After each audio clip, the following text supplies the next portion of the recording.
Okay, I want to go over graphing from slope-intercept. So you can see we have an equation up here in slope-intercept form, which is of course our y equals mx plus b form. Um, Now the book goes over a couple things. I'm going to go over those really quickly. If you look, I'm actually doing problem 1.310, oh, I can type, from the book. Now, if I was asked to find f of negative 2, this simply means put in negative 2 for x and work it out. So then negative 3 times negative 2 is 6. 6 plus 2 is 8.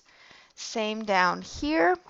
I'm going to get negative 3 times 4 now plus 2 equals, so then this is negative 12 plus 2, negative 10. So just kind of a refresher of function notation.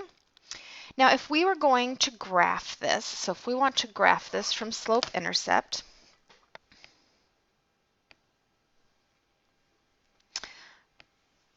I'm going to start here with my x and y coordinate plane.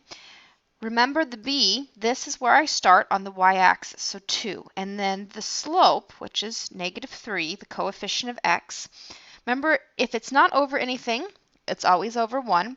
This is the rise over the run. So I go down 3, 1, 2, 3, because it's negative, over 1.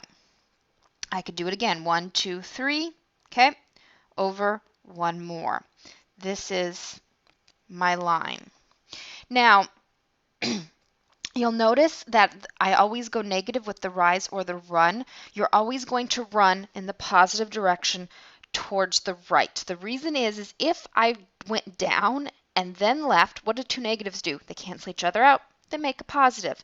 So that's the reason. It's just convention that we always use the rise as our up and down, and the run's always positive. You could actually flip this. I could go up 3 and the other way. So if I went up 3, 1, 2, 3, and the other way left, right there, there's my point. So I could flip where that negative was. It's just probably always learn to attach the negative to the top. Now you can try to find the y-intercept from the graph here. You know, if you neatly did this, you should be able to pull this out. But in this case, it's a fraction. It'd be a pain in the butt to find this way. The easiest way to find the x-intercept is simply to set y. Remember, f of x is y. Oh, I'm not sure how I did that, but okay. I thought they were just going to give me yellow. Anyways, to 0 and solve for x. And you're going to get negative 2 equals negative 3x, so x equals 2/3. And if I graph neater, that should cross at 2/3, but I don't graph neater.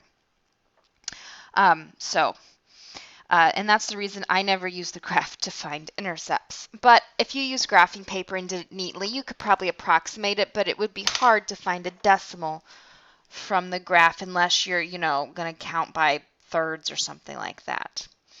So hopefully this helps you just refresh how to graph with slope-intercept, something you probably already knew how to do.